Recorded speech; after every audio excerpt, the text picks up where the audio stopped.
and welcome to COVID Tinted Glasses. I'm Georgina and joining me is Flora, founder of Flora's Food and Kitchen. Welcome, Flora. Busy morning. Hello, Georgina. Lovely to see you, and thank you for having me on. I'm sorry I'm a little bit late getting on. That's because it's work, as you know. I'll explain about that for you.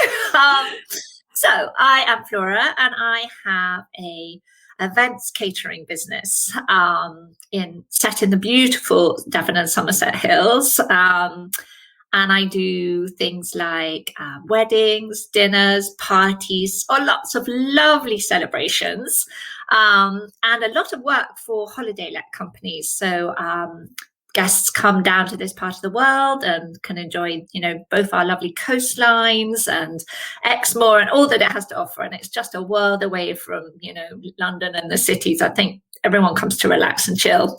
And I often go in with my team and provide lovely food for them, either drop off food or cater for them and on special occasions. It's really, really lovely. Just this morning, I've had an inquiry for a golden wedding celebration here. I'm involved in also in a holiday let business. My family's holiday let business. They have holiday let here, and I cater for lots of our lovely guests.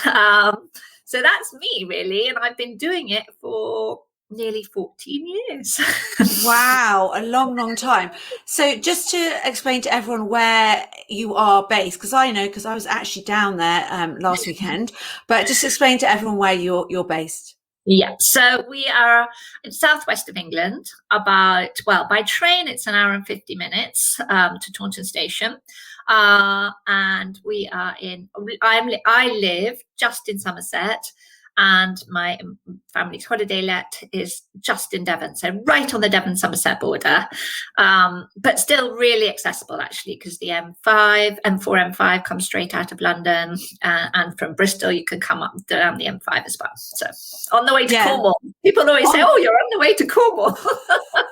We are. Well, actually, for me, I used to go to Cornwall a lot, and then I found Devon, and it's so much closer. So why go? No, I shouldn't be. I love Cornwall, but Devon is a bit closer. So it's definitely, from where I live anyway, very ideal. So yeah, you were talking about your business. So Flora's Food and Kitchen. So that's been going for 14 years, and obviously you built it up. I think you built it up in London a bit before, didn't you? Or that was where your previous experience was. Yeah, I had a catering company, and which a joint venture with a great friend of mine, and we built that from nothing, actually, in the 90s, a very long time ago. And we had a really lovely premises in Clapham Old Town, which was a joint venture with actually my brother as well, and a friend of his.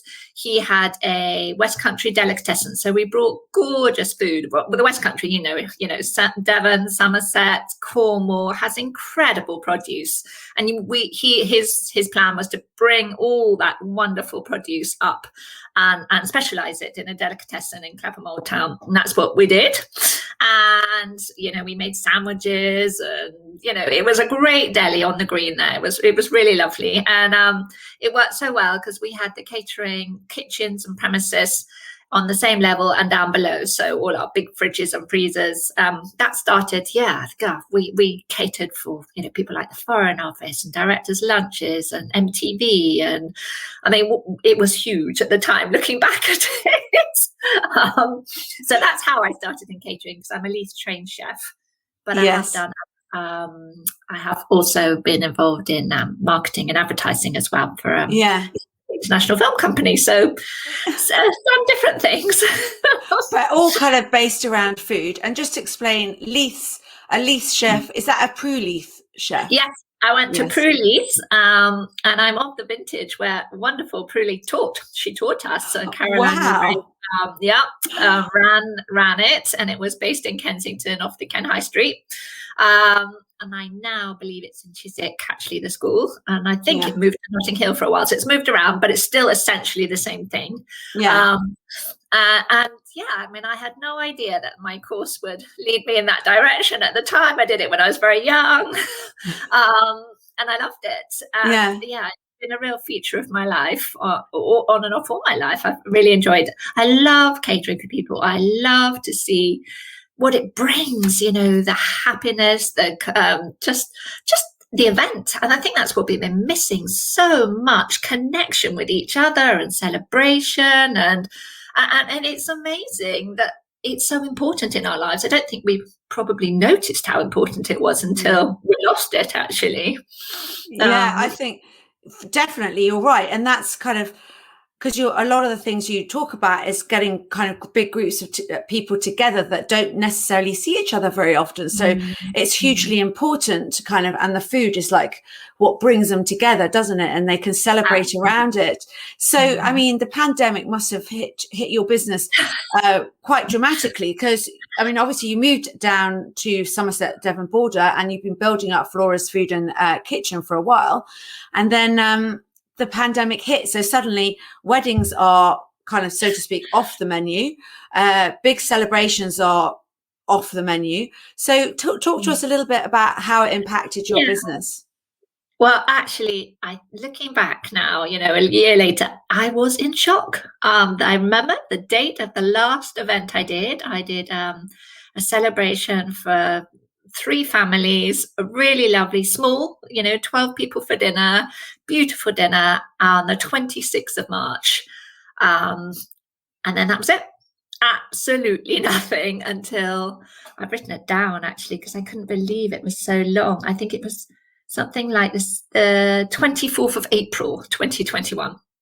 So wow. I did a lot of delivery food, and I did adapt. But for the first 3 weeks, I either felt I'd had COVID or I was absolutely polaxed. I think I was in shock, actually. Yeah, I had never not worked or been able to work in my life.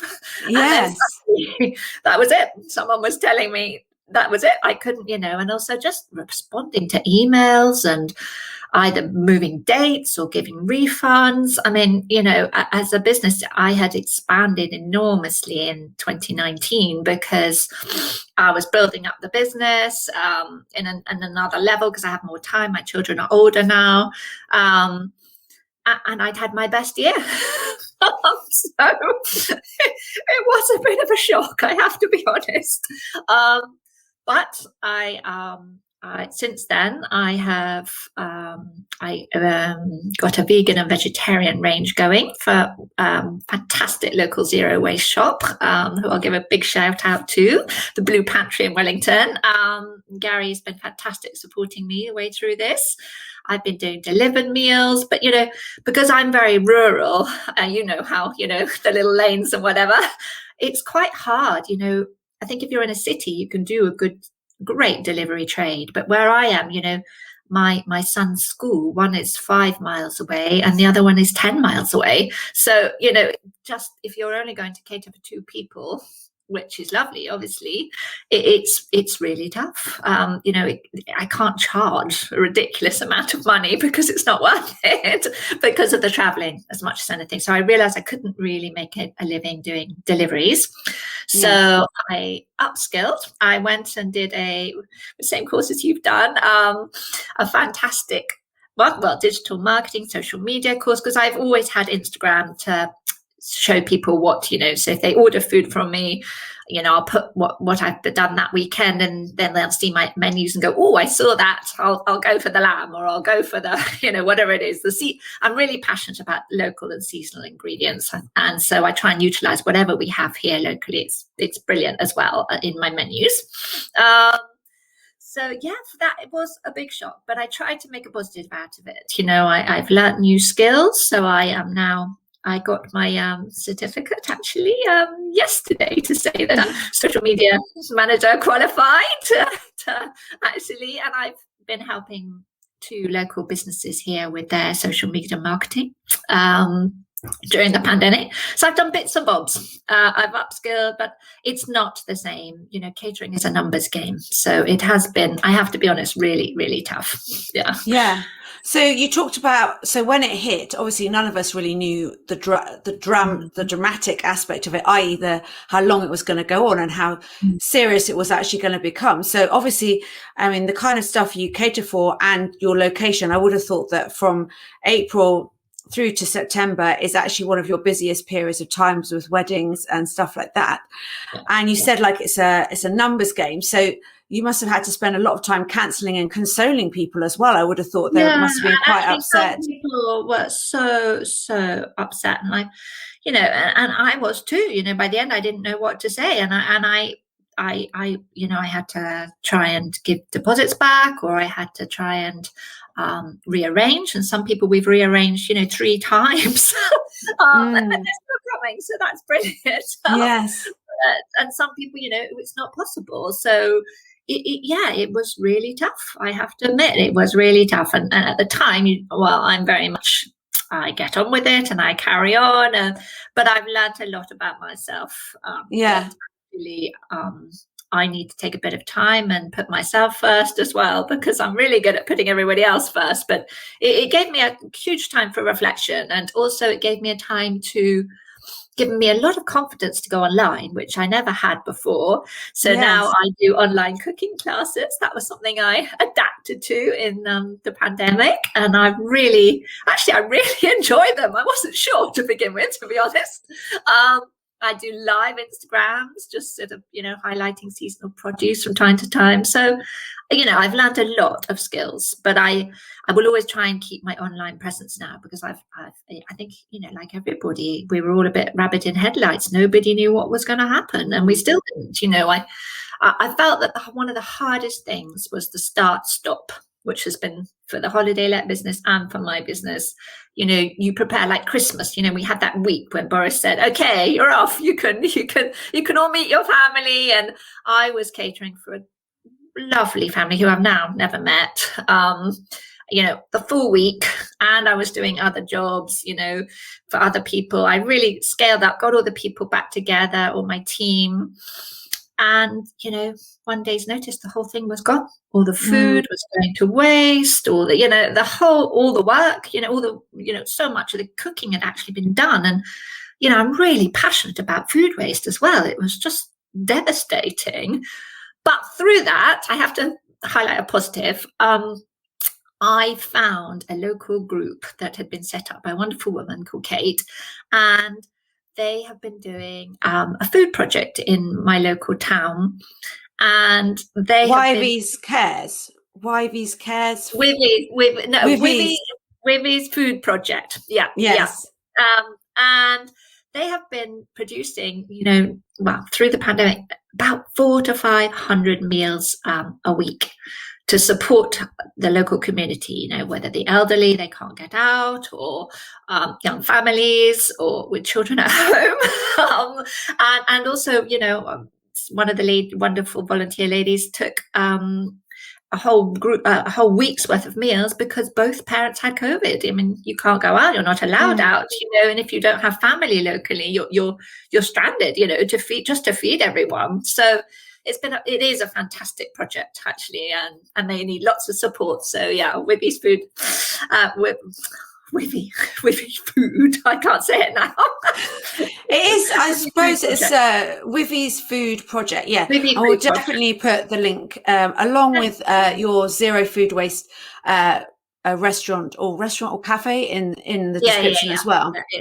But like you say, you now are going to keep an online presence, because I presume that's really kind of kept things slowly ticking over when things stopped. So your page looks beautiful. I mean, that's one thing about food, is it looks good, doesn't it? So and you can see, I've watched one of your live lessons, and I know people that have taken part in the sushi making Zoom class and stuff like that, and I know how successful they are. But was that kind of almost like a plaster covering a little wound whilst you were kind of waiting to get set up? Or do you see it as a way to get new business kind of moving forward once we eventually get out of this? I think, initially I thought, okay, this is just, it'll do me for now. I don't think I realized quite how much I loved, imparting my knowledge. Maybe I didn't realize, maybe it was instinctive. I am an instinctive cook as well, that I had so much knowledge. Which sounds really silly, but it's there, I have a lot of I can give a gift to people. I can be their personal chef. I can show them how to do it and make it easy and fun, and that I'm very much about that, because cooking has to be easy. It has to fit into your work life balance. You can't spend hours cooking 5 chickens to big deboning. You can't start to do all that. It has to work with a modern lifestyle, and I love doing that. I'm going to continue doing that. I'm just going to do the lives on Instagram to keep my presence going. I love Instagram. I always have done, actually. And I'm on Facebook as well. And I think I have done some private events for birthdays and one corporate event as well. And I think actually that will be I don't know. I think I see the world. We're still going to be online, and I think people have got used to being on Zoom or whatever it may be and connecting. So that might work as a sort of hybrid event. So some people can do it in person. And if they can't be with you for whatever reason, travel, different countries, we can incorporate that. We can actually have some people on Zoom joining us and some people in the room. So I'd really like to investigate that in September. I'm really now actual physical catering in the summer, so from then I'm going to start working on it.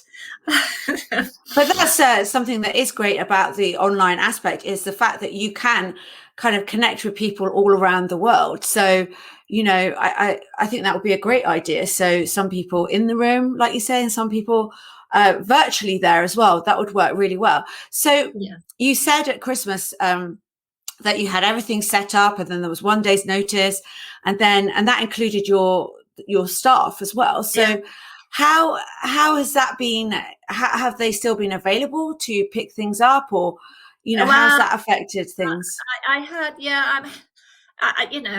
to, here in my catering, everyone was self-employed and the waiting staff are part-time, but and I do a lot of training, actually. Again, when you have time to think about it, you realize what you're actually doing. So I take youngsters from 16 and I train them, and I pay them well, actually. I saw yesterday a friend of mine posted that certain companies are taking youngsters and asking them to work shifts for free to train them. And I don't agree with that at all. Yes, you may give them a reduced hourly rate to begin with until they're up to speed. But, just taking advantage is disgusting, personally. So I realize I train people. I take them up to speed. I'm really lucky. People come back year after year. My busy season is the summer season usually, and I need a lot more staff. And this year I have 2 coming back, actually. One's starting again tomorrow, and he's been with me, 3 years, and he's coming back. He's a trained cook as well. He went to Orchard's Cookery School. My daughter's a trained cook, and she comes back from university, and I have other older members of my team who come back and help me in the summer. So that's been fantastic. But my full-time sort of Thursday, Friday, Saturday cook, I had one lovely lady. She's had to go and get another job. Absolutely. Of course she had, I couldn't provide any income for myself, really, or her. So, and I think now I've heard in the Southwest, and probably nationwide, I should imagine, there is a big shortage of people. But I'm good to my people. I train them. And so far, touch wood, I've been very lucky, and they come back. Especially in the holiday time where I need a lot more people anyway, year in, year out. But it's really important that I noticed that my sons, they're of the age where they would be starting with me. It's probably quite hard to work for your mum, but, it's a social thing. It's a social skill they're learning. They'll go into interviews and say, my daughter's first, she went and did a ski season in her gap year, and her interview, she'd had work experience since she was 16. So just how to talk to people, how to serve people, just all those life lessons that so many children across the nation have lost, and the interaction at school, and and the demotivation, I think, has been really, really tough. And myself, I consider myself a very motivated person, but yes. Yeah, I felt it. I absolutely felt it. Because of COVID, the direct impact.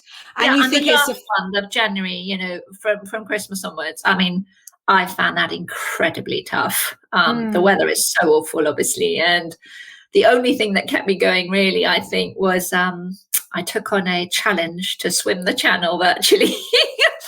Wow. So I did that. You swam the channel? No, I did it in a pool because my family's holiday let is shut down. Yes. So I swam it virtually. How many lengths was that? Oh, it's 34 kilometers. So yeah, wow. It's a lot of lengths. Yeah. And sorry, I want to talk about the details. So when you got to the other end, did you touch the side and have a little rest, or did you just spin? No, I do it all in one. You can't do that all in one. It took me nearly 3 months. Oh wow! No, but that's why I wanted to know the details. So either way, it's a huge achievement. Sorry, I was just kind of like, wow, you're gonna hang out at the end. I did it virtually. I didn't do it in the sea, or I did it in a pool. Yes. I was very lucky, but as my family's holiday home was cancelled, couldn't open. So I set myself a challenge because I thought hopefully that we'd get opened up by a certain time, and I did it. And I haven't actually even done the link, but I'm hoping to raise some money for some charities as well. I think you certainly should, because that's an incredible achievement. So how many kilometers? 34, I think, is the channel. That's absolutely incredible. So but it doesn't sound very much if you run it, but if you swim it. No, I've run a marathon. Trust me, oh, really? That's a long way. Yes. I was I was only happy at the last bit. I was like, at the beginning of the marathon, I was like, yeah. Then I was like, this is awful. And by the end, I was just like so happy to finish. But it's a long way. I've walked a marathon as well, equally as hard. Interesting. I don't know why, because you think it's easy because you're walking, but it was actually pretty tough. So anything that distance is just incredible. But that's really interesting. So you had to find yourself a challenge to kind of motivate yourself again. I have never done a challenge before. Isn't that funny? I think everyone has adapted in different ways, haven't they? I've noticed, I've seen on people's social pages that they've done, is it the 0 to 5K? Yes, couch to 5K, yeah, which is great, actually. Maybe that's what we all need in our lives when nothing else is, and also I really noticed in lockdown that I'm so lucky to live where I live. I live in the most beautiful part of the world. I can just walk out of my door into fields and nature. The dog has never been walked so much in her life. It's just been, I was always, I've always have a huge love of the outdoors and nature and walking and hiking and riding but this really I think for mental health as much as anything. And I noticed talking to the ladies that I volunteer with, they said they felt the same, that just being able to get out from your day if things were going quite badly, or you were feeling a bit stuck, or whatever it may be, or you just had too much of your family because you've all been stuck in together for months and months and months on end. That was a saving grace for so many people. Get out and walk, or take the dog, or run, or whatever, just to get outside and break up your day and reset a little bit. So you set yourself a challenge. You also learned what was good for you as well. And I certainly relied on the park close to me. Ironically, at the beginning of lockdown, I was working incredibly hard, so I was just going out for an hour, so that was just like running around the park, coming back. But no, it's really interesting. And the other thing I wanted to talk about, to go back to, was you were talking about young people losing the interaction. So more or less, a lot of them have actually lost a year of learning how to communicate with different people, even their own peers, let alone with adults or so this summer is going to be incredibly important. I mean, who knows if we're going to open up completely, and I don't know if that's even really possible, but how do you think, and the catering industry is a fantastic way for them to do that. I mean, I certainly worked in a cafe when I was, younger than 16 and, those kinds of jobs. So the catering industry actually is a way to help to educate these young people. And are you going to be able to fulfill the need, I suppose, because it's going to be so big? Well, I've managed to secure quite a lot of the team back, not all, obviously.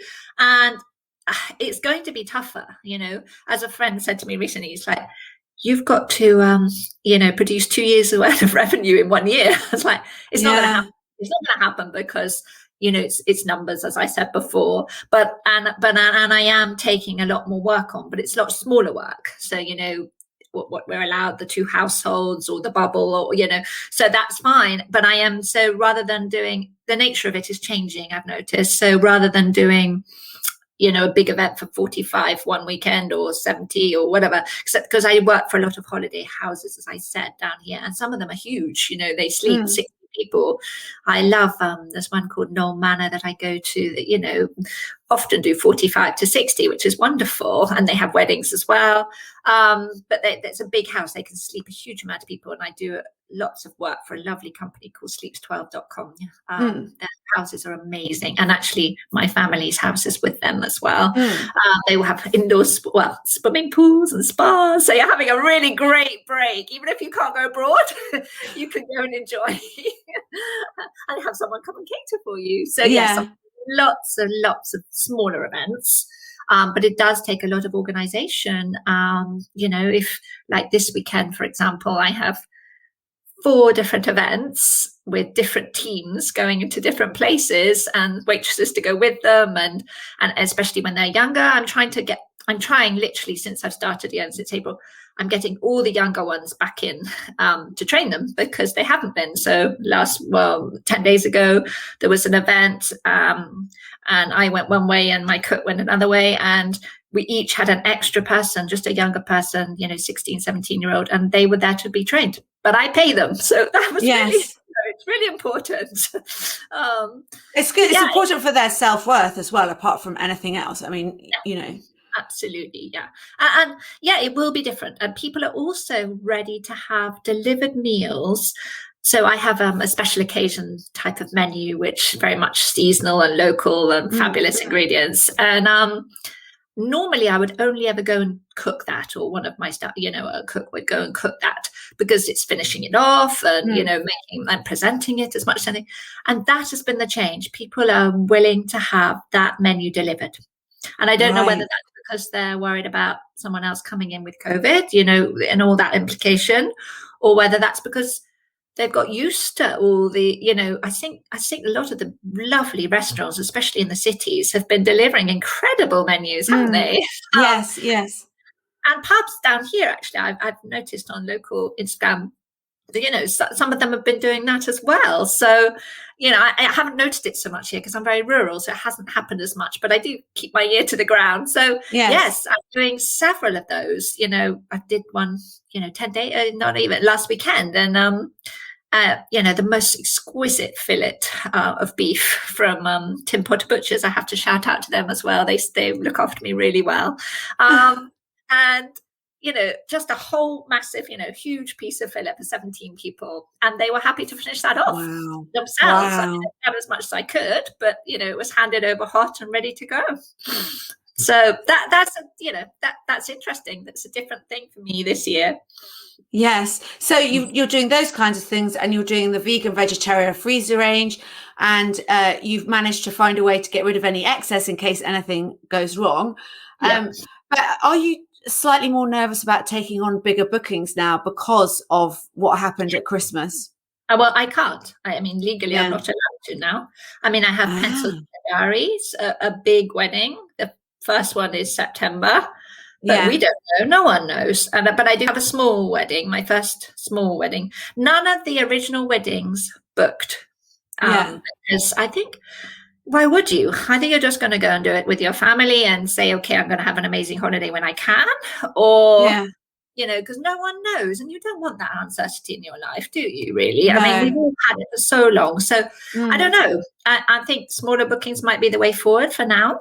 But I love that as well, because you could give a really fantastic, intimate experience. And, I always have such wonderful feedback. I'm very lucky, that people say, the waitering staff are charming, delightful, just local, kind, all that. And it's a very relaxed service, but it's very professional. I've been doing it a long time and I know what I'm doing. Yes, you know your stuff. And I wanted to ask you about, because obviously one of the features is seasonal, local, sustainable. Has that been more difficult during the pandemic, or has it been easier?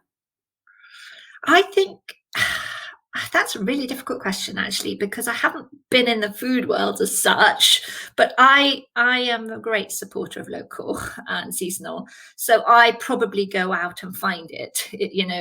I'm looking for it.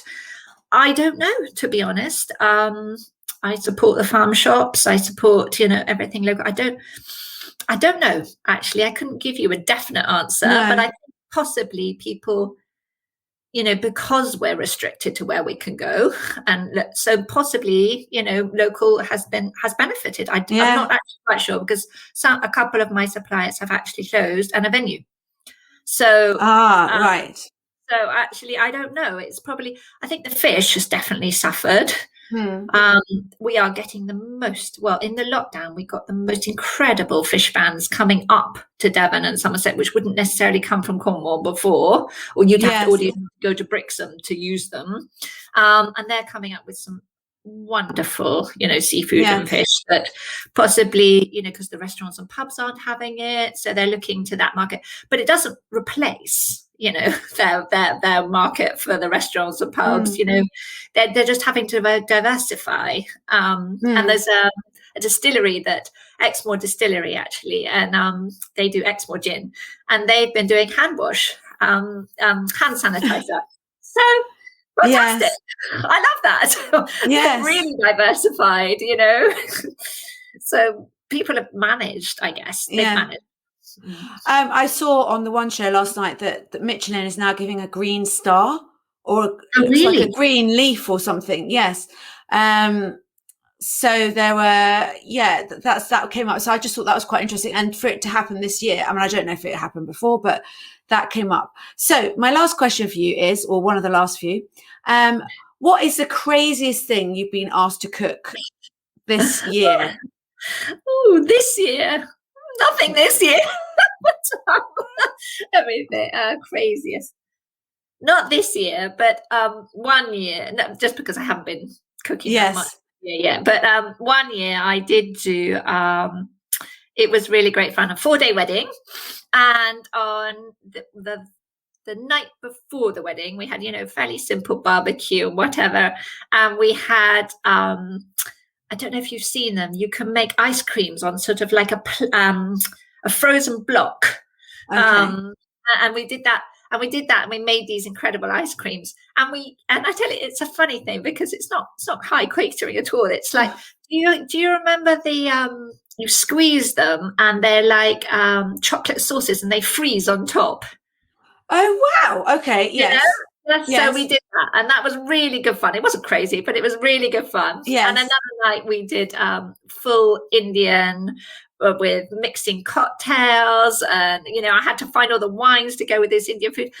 People that are really creative and really fun. I wouldn't say I do crazy food, but we can do anything really. I specialize in the sustainable, because that's the sort of people come down maybe for a night, and they see what you can do, and I can do it really well. But I do anything different and fun, like a wedding, hopefully, that will happen. He's got connections to Spain, so we're going to do I have connections to Spain too, so we're going to do tapas and croquetas, and we're going to do a Galician lamb dish, obviously using all the gorgeous lamb here, but great fun. I love that. Yes. Yeah. No, that sounds.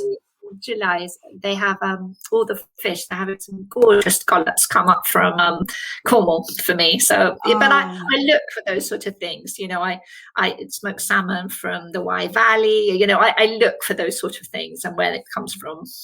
Yes, you're always looking. So, last question: what advice would you give yourself if you could go back a year and a bit ago? Oh gosh. I think I probably would give. I said this actually at the very beginning. I should have had a website, and I still only have a landing page, and that's my fault, Michaela. No one else's. I should have had an online presence. Absolutely, I should have done. And also, I didn't realise until I'd had time out that my set of values and everything was completely wrapped up in my business. And now I've managed in the last year to separate those, because I think probably every small business owner is in some way, it's going to happen to them over the years, and maybe it just kept churning and, the wheels kept spinning. And that I have managed to put myself first a little bit more. And so hence possibly protect myself if anything else like this happened. And I've got new skills. So I'm delighted. Yes. I really feel the online thing is going to be great. I'm thinking about a membership course, teaching people, how to cook seasonally, how to cook locally. The environment is really important. Like you mentioned earlier, whether people are shopping more locally or supporting. I grew up on a farm down in Devon and in London, so I had the best of both worlds probably, and I really realised that we've poisoned our soil. We're organic here, and we have to learn to feed the world sustainably. I think that's a great passion of mine, and if we can all do our own little bit, I'm sure it's going to help. Yeah, no, I'm sure it will. So Flora, thank you so much for joining me on COVID Tinted Glasses podcast. I know you've had a very, very busy day, so we've managed to squeeze you in. So in fact, now you're off to prep for a live cooking lesson. At Berry House, Devon, which is my brother's holiday home. So I'm here. I have to set myself up differently today for my own kitchen. Hopefully it'll all work. Well, good luck with that. And thank you so much for fitting me in. Take care and see you very soon. Bye-bye. Thank you, Georgina. Bye.